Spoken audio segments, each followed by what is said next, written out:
Que a graça e a paz de Jesus permaneça abundantemente sobre a vida dos nossos queridos irmãos da Igreja Batista em Bandeirantes. É uma alegria para mim poder partilhar desse tempo de aniversário, esse tempo de festa, esses 17 anos que essa igreja está comemorando nessa ocasião. Eu quero dizer que muitas bênçãos do Senhor sejam derramadas sobre a sua vida. Quero declarar que o Senhor lhes abençoe com que muitos outros anos venham de alegria, de bênçãos, de prosperidade, de crescimento, de avanço e de anúncio do reino de Deus. Nós temos passado por dias de muitas lutas, de muitas aflições.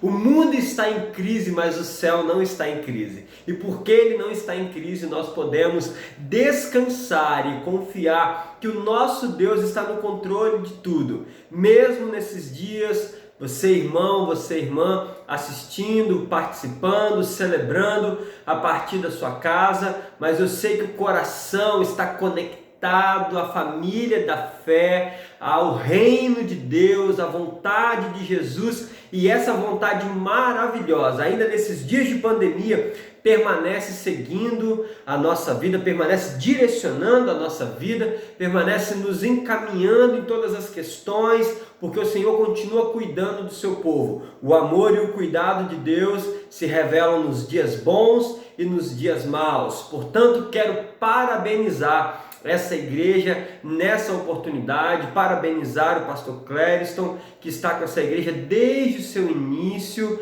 Quero parabenizar vocês, irmãos, que o Senhor continue abençoando e derramando a sua graça sobre a vida de vocês. Eu sou o Eduardo, sou pastor da Igreja Batista de Vera Cruz, fui convidado para deixar uma mensagem para essa igreja nessa ocasião. Já estive com os irmãos em outras oportunidades e é sempre uma alegria poder compartilhar a palavra de Deus junto com vocês. Portanto, mais uma vez, parabéns por esses 17 anos, que o Senhor possa nos permitir tantos outros anos de alegria, de vitória e de anúncio do reino de Deus nessa comunidade onde os irmãos estão e aonde mais o amor de Cristo derramado no coração de vocês consiga alcançar. Pois bem, eu quero falar com vocês hoje sobre o tema, inclusive, do aniversário dessa igreja, que é vivendo plenamente a vida cristã. Para esse tema, eu quero ler com você o texto de Atos, no capítulo 13, no verso 36. Apenas a parte A desse texto é suficiente para que possamos explanar aquilo que nós queremos ministrar para os irmãos. Em Atos capítulo 13, verso 36, a palavra nos diz: tendo Davi servido aos propósitos de Deus na sua geração, adormeceu. Apenas isso. Veja, nós estamos falando de um homem que foi guerreiro, que foi profeta, que foi rei, que foi músico, que foi compositor. Davi, ele teve diversas atribuições ao longo de sua vida, mas essa frase é o que marca a vida de Davi. Tendo Davi servido aos propósitos de Deus na sua geração. Muito mais do que as atribuições de Davi, muito embora Davi tenha tido várias habilidades, mas Davi foi conhecido como homem segundo o coração de Deus. Apesar ou a despeito dos seus erros, das suas falhas, das dificuldades que Davi viveu em sua vida, Davi foi chamado por Deus de homem segundo o seu coração. Então, Davi foi um homem de Deus, foi um homem que viveu segundo o coração de Deus, que viveu segundo os propósitos de Deus para a sua vida. Lucas deixou isso bem registrado para nós. Então, há duas questões que eu quero considerar com você nessa mensagem para iniciá-la. A primeira delas é uma pergunta: o que Deus pode dizer a respeito da sua vida ao olhar para você hoje?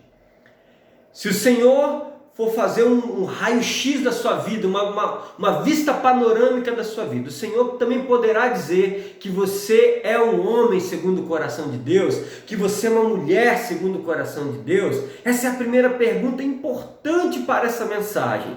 E a segunda pergunta tem a mesma importância. O que você espera que Deus diga sobre você no futuro? Você espera também ser conhecido como um homem de Deus, como uma mulher de Deus no futuro? É isso que você quer que Deus diga de você no futuro?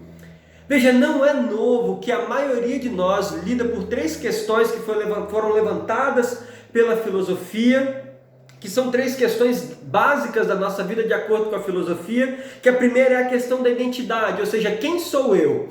A segunda é a questão da importância, isto é, o que a minha vida significa? E a terceira é a questão do impacto, ou seja, qual é o meu lugar nessa vida? A palavra de Deus, ela tem resposta para essas questões.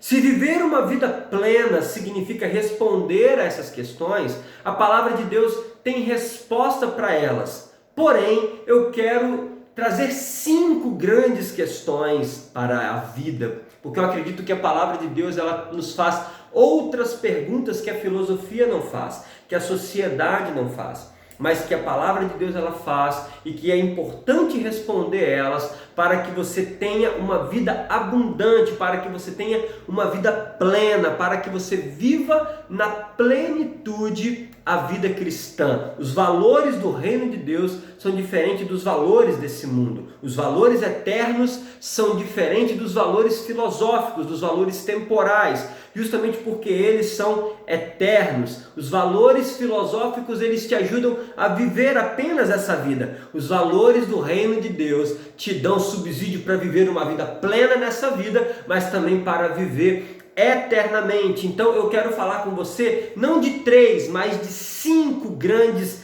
questões da vida que nós precisamos respondê-las para que nós tenhamos uma vida plena. As 5 questões são: primeiro, qual será o centro da minha vida? Você precisa responder isso. Qual será o centro da sua vida? Segundo, qual será o caráter da sua vida? A terceira, qual será a contribuição da sua vida? A quarta questão, qual será a mensagem da sua vida? E a quinta grande questão, qual será a comunidade da sua vida? Então, respondida essas 5 questões, você estará pronto para viver uma vida plena em Jesus. Nós vamos falar exatamente sobre essas questões e eu tenho certeza que o Senhor irá falar ao seu coração e que o Senhor pode, inclusive, em algum momento, fazer com que você reconsidere questões na sua vida, que você reconsidere quem é o centro dela, qual é a comunidade da sua vida, qual é o caráter da sua vida, enfim, qual é a sua missão, qual é a sua mensagem. É importantíssimo que nós tenhamos os nossos valores, a nossa vida alinhada pela palavra de Deus e que nós possamos viver a partir dela. Então vamos falar sobre ela. A primeira questão, a primeira grande questão da vida que você precisa responder: o que será o centro da sua vida? Quando nós falamos sobre isso, nós estamos respondendo a pergunta: para quem nós iremos viver? Ou em torno de que nós iremos construir a nossa vida? Jesus já tinha dito para nós que aonde estiver o nosso tesouro, ali também estará o nosso coração. Veja, muitas pessoas constroem sua vida na carreira, na família ou no dinheiro. E nós sabemos que essas coisas fazem parte da nossa vida, que elas são importantes para a nossa vida, porém, elas não devem ser o centro da nossa vida, justamente porque elas não são inabaláveis. Você tem essas coisas hoje, elas fazem parte da sua vida hoje, mas elas podem não fazer parte da sua vida amanhã. E mais ainda, nenhuma dessas questões, nenhum desses valores, nenhuma dessas coisas são suficientemente fortes para manter você a salvo quando a vida ela começa a desmoronar. Você precisa de centralizar a sua vida numa fonte que ela é inabalável. Portanto, o centro da nossa vida deve ser o Senhor. A Bíblia diz: amarás ao Senhor teu Deus sobre todas as coisas, antes de tudo, antes de carreira, de família, de sucesso, de dinheiro, antes de tudo isso, acima de tudo isso, precisa estar o Senhor. E não há nada nessa vida que possa ou que deva concorrer com o lugar de Deus na nossa vida. Paulo orou: eu rogo a Deus para que Cristo se torne cada vez mais presente no seu coração. Portanto, querido, essa é a primeira grande questão. Diga-me o que está no centro da sua vida e eu te direi quem é o seu Deus. Essa é a questão da adoração. Quem está no centro da sua vida? A segunda grande questão também que a palavra de Deus nos fala para que nós tenhamos uma vida plena, uma vida cristã plena. Para isso você deve responder a pergunta: qual será o caráter da sua vida? Ou seja, que tipo de pessoa você será? Guarde isso que eu vou te dizer. Deus está muito mais interessado em quem você é do que naquilo que você faz. A referência para você ser quem você é, ela vem de onde? Quem é a sua principal referência? É o seu patrão? É o seu amigo? É o seu irmão mais velho? É o seu pai? É o seu político de estimação? É o seu professor? Enfim, quem é o centro da sua vida? Quem é a sua referência? E aqui mora uma grande questão, porque a nossa referência só será perfeita se ela for Jesus de Nazaré. Jesus já tinha dito: olha, quem vê a mim, vê o Pai. Foi isso que ele disse. Ele disse: olhe para mim e você será salvo. Aliás, querido, guarde isso que eu vou te dizer. Você não levará a sua carreira para a eternidade, mas o seu caráter sim. Portanto, responda: quais são as características que precisam ser desenvolvidas no seu caráter? Essas características elas serão plenamente desenvolvidas se você perseguir o exemplo de Jesus, se você for guiado por Ele. A própria Bíblia diz para nós que os que são guiados pelo Espírito Santo de Deus, esses são filhos de Deus. E talvez você me pergunte: pastor, então você está dizendo que eu tenho que mirar em alguém perfeito porque Deus espera que eu seja perfeito? Eu digo que sim, você deve mirar para alguém perfeito. Não porque Deus espera que você seja perfeito, mas porque Ele espera que a sua referência seja perfeita. Portanto, querido, antes de olhar para qualquer pessoa, olhe para Jesus. Faça de Jesus a sua referência. Referencie-se em Jesus. Não no pastor, não no líder, não no outro crente, não no papai, não na mamãe. Todas essas pessoas, Deus espera que elas sejam exemplo. Olhe para o seu pastor, ele deve ser um exemplo a seguir. Mas a nossa principal referência deve ser Jesus. A nós, os pastores, o Senhor nos deu a incumbência de direcionar as ovelhas para a referência principal. Jesus já tinha dito, inclusive para nós, os pastores: a ninguém vocês chamem de pastores, porque um só é o vosso pastor, Jesus. A ninguém vocês chamem de guias, porque um só é o vosso guia, Jesus. Portanto, nós, os pastores, só podemos ser exemplo para alguém enquanto nós miramos para Jesus Cristo. Então eu digo para você: referencie-se em Jesus. Se a sua casa, se a sua vida estiver referenciada no líder, você irá cair junto com ele. Se a sua referência for o seu pastor, no dia que ele cair, você cairá junto. Se for o seu professor, quando ele te desapontar, você também cairá junto. Se for o político, bom, não precisa nem falar muito sobre isso, você cairá junto. Paulo, escrevendo a Timóteo, ele disse para ele, no capítulo 4, no verso 16, na parte B, ele disse assim: cuide atentamente do seu caráter, Timóteo.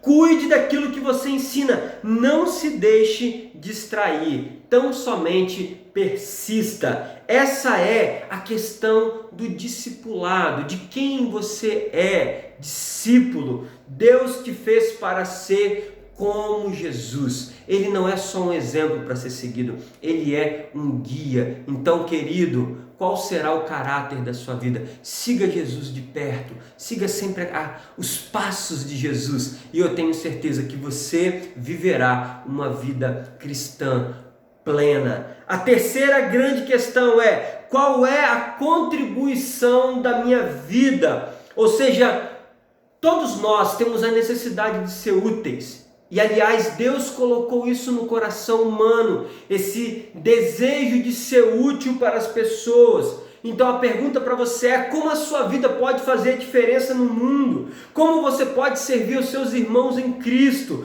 Como você pode abençoar a vida de outras pessoas? Deus te fez para ser fonte, querido. Jesus disse: aquele que beber da água que eu lhe der, no seu coração, no seu interior, ele jorrará, ele será uma fonte que jorrará para a eternidade. Portanto, nós somos fonte, não esponja. Nós não somos do tipo que só recebe o serviço das outras pessoas, mas o Senhor nos deu a incumbência de servir também as outras pessoas. É importantíssimo essa compreensão, porque o mundo não gira em torno de nós, não gira em torno das nossas necessidades, não gira em torno das nossas ansiedades, não gira em torno dos nossos próprios alvos. Precisa haver espaço na nossa vida para abençoar as outras pessoas, para ser útil no reino de Deus, para ser útil para as pessoas em todos os lugares. Você vai ver muitas pessoas que não são cristãs e que praticam boas obras, mas é inadmissível um cristão que não faça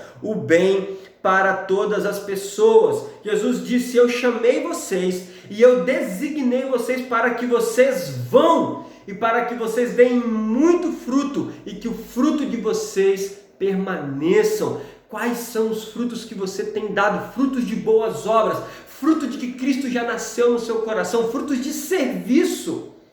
O Senhor nos fez para servir e você deve escolher a quem você pode ajudar melhor, com base na sua vocação, com base naquilo que Deus te chamou para que você seja e para que você viva. Você precisa se perguntar: a quem mais? A quem eu mais desejo ajudar? Quais são as possibilidades de que eu seja útil nesse mundo? Essa é a questão do serviço. Nós devemos amar ao próximo como a nós mesmos. Paulo disse para nós, escrevendo aos Romanos, que nós não devemos ter um conceito sobre nós mesmos maior, que nós não devemos nos achar melhor do que aquilo que de fato nós somos, mas que nós devemos nos ver de forma equilibrada. E esse mesmo Paulo escreveu lá aos Filipenses no capítulo 2, cada um não atente apenas para aquilo que é seu, mas atente também para aquilo que é do outro. Nós devemos nos preocupar com as necessidades uns dos outros, nós devemos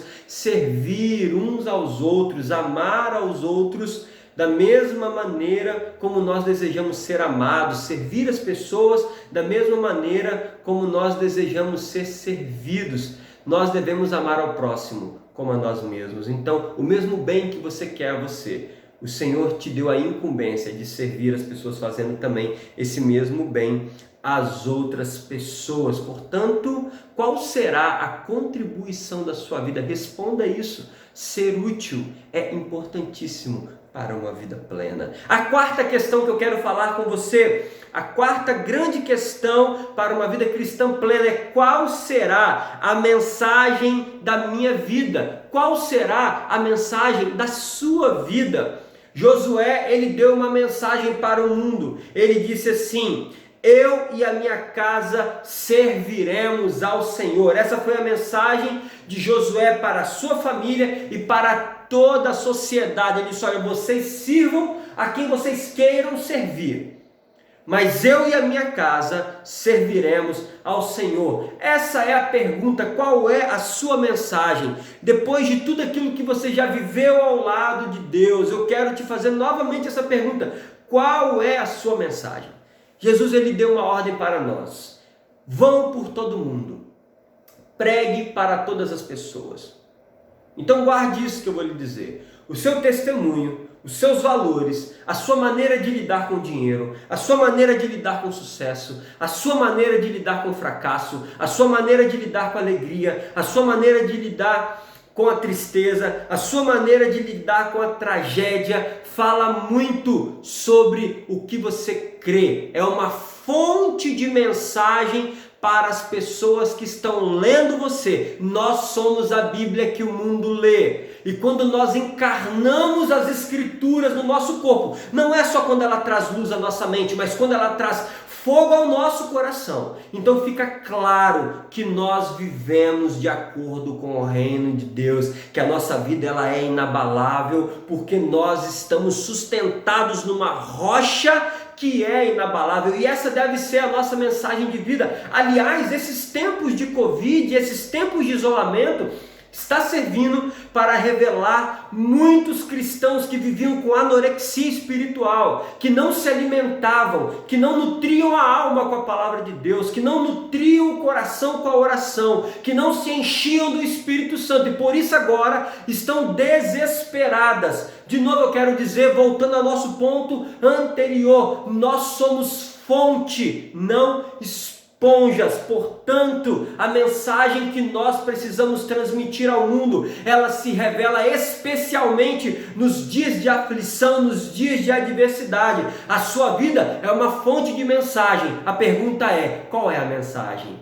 Qual é a mensagem que você tem para dar ao mundo? Qual é a sua mensagem? A nossa mensagem é o Evangelho de Jesus, ou a nossa mensagem é a mensagem do desespero? A nossa mensagem são as boas novas do Evangelho. A mensagem de vida, ela aponta para aquilo que Deus está fazendo pelo seu povo, mesmo nesses dias de adversidade. Ou nós estamos desesperados, ou nós estamos vendidos, ou nós estamos chacoalhados por essa situação, por essa condição. Nesse tempo, você tem precisado receber muito mais palavras de consolo e de conforto, ou você tem sido uma fonte de palavras de consolo, de conforto, de convicção de que Deus permanece no controle? Qual é a mensagem da sua vida? Querido, esse mundo está gemendo como uma mulher em dores de parto, e nós temos a resposta. Olha que coisa poderosa, que palavra maravilhosa, que palavra boa. Nós temos a resposta que esse mundo precisa. Nós temos o Deus Todo-Poderoso que mora não no templo que nós visitamos, no templo que nós vamos, no templo onde nós reunimos, mas Ele mora na casa que é o nosso coração. E a palavra diz que quando essa casa se desfizer, quando esse corpo aqui, quando ele se corromper, quando ele se deteriorar, à medida em que ele envelhece, à medida em que ele adoece, e quando essa casa se desfizer, nós temos uma casa que foi feita não por mãos humanas, mas uma casa eterna no céu, que foi feita pelas mãos do Todo-Poderoso. Então essa deve ser a mensagem da nossa vida. Querido, Deus está cuidando de você. Deus, Ele está agindo a seu favor. Nenhum mal te sucederá e praga alguma chegará à sua tenda. Eu tenho certeza que ainda que o Senhor permita que você seja infectado, Ele estará com você na infecção e você irá vencê-la. E ainda que nós tenhamos baixa em alguns soldados do reino de Deus, eu te digo com toda a tranquilidade do meu coração, aquilo que para nós é duro e doloroso, eu te falo isso com toda a certeza do meu coração. Aqueles que abraçam a eternidade com Jesus estão para sempre nos braços do Pai e estarão eternamente longe de qualquer aflição. Já estão tendo dos seus olhos enxugada toda lágrima. Jamais enfrentará lutas, adversidades, porque o Cordeiro de Deus é tudo em todos esses que já estão com Ele, como também um dia será conosco. Se não for nesse tempo presente, será no tempo futuro, mas em breve nós estaremos todos nos braços de Jesus. Então essa deve ser a nossa esperança, essa deve ser a nossa confiança, e essa deve ser a nossa mensagem para esse mundo. Oh, aleluia, glória a Jesus. Paulo disse, escrevendo aos Filipenses: certifique-se de que vocês estão vivendo de forma a honrar as boas novas de Jesus. Filipenses 1, 27. Essa é a questão da missão. Qual é a sua missão?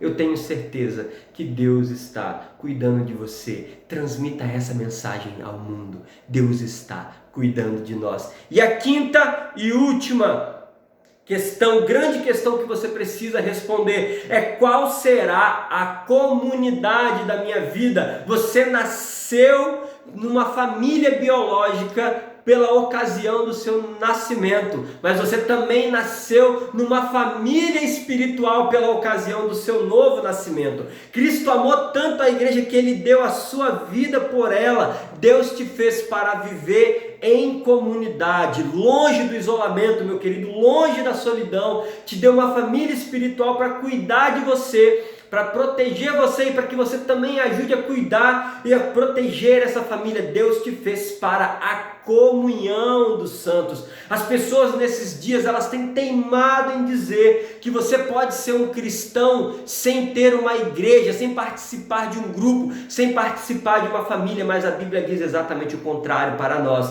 Atos 2, 46 e 47 diz que eles perseveraram unânimes todos os dias no templo, partindo pão em casa também. Eles comiam juntos com alegria e singeleza de coração, louvavam a Deus e caíam na graça de todo o povo, e todo dia Deus acrescentava à igreja aqueles que estavam sendo salvos.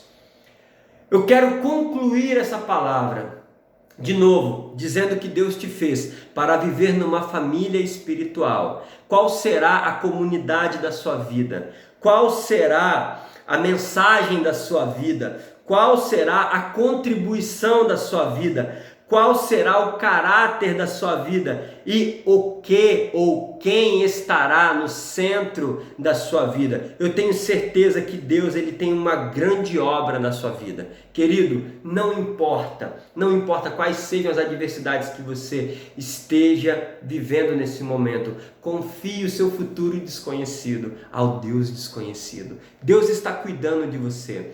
Eu oro ao Senhor, eu rogo ao Pai, para que você tenha uma família plenamente abençoada, para que você viva uma vida plenamente abençoada, para que o Senhor cuide de você, para que o Senhor lhe dê vitória, para que você esteja o tempo todo sendo guardado e abençoado pelo Senhor. O desejo do Pai é que você viva conforme Jesus já tinha dito, que você tenha vida em abundância. Para que você tenha vida em abundância, você precisa responder a essas 5 questões. Fazendo isso, tenho certeza que você viverá plenamente a vontade de Deus para a sua vida, será feliz, terá uma família feliz, será frutífero na obra de Deus e verá com muita alegria o que Deus pode fazer em você e através de você. Gostaria de orar junto com você, na sua casa, onde você estiver. Feche seus olhos e vamos falar com o Pai. Jesus, nós te agradecemos, porque o Senhor é por nós, e se o Senhor é por nós, quem será contra nós? Obrigado pela vida dos nossos irmãos, obrigado pela vida dos teus filhos. Eu rogo a Ti para que o Teu amor permaneça, ó Pai, conduzindo a vida dos Teus servos por todos os dias da sua vida, e assim sendo, que eles possam dar os frutos que o Senhor fez para que eles estejam dando, ó Pai, e que assim também, como foi registrado no livro de Atos, que Davi, tendo servido aos propósitos do Senhor na sua geração, ele adormeceu. Que nenhum de nós passemos por essa vida sem cumprir teus propósitos para a nossa vida. Assim oramos, por isso também já te agradecemos, te pedindo, faça em nós o teu querer, em nome de Jesus. Amém. Que o Senhor abençoe sua vida. Muito obrigado a essa linda igreja pela oportunidade de compartilhar a palavra de Deus com vocês. Quero dizer que para mim foi um imenso prazer. Pastor Clériston, um beijo grande para você, para sua família, irmãos, líderes. Que o Senhor abençoe poderosamente a vida de vocês, em especial os irmãos dessa linda igreja que estão na linha de frente, nesse tempo de isolamento, que permanece servindo no templo, celebrando, gerando conteúdos, para que os nossos demais irmãos sejam abençoados. Que haja paz, graça e proteção da parte de Deus sobre a vida de vocês. Fiquem na paz de Jesus e até a próxima!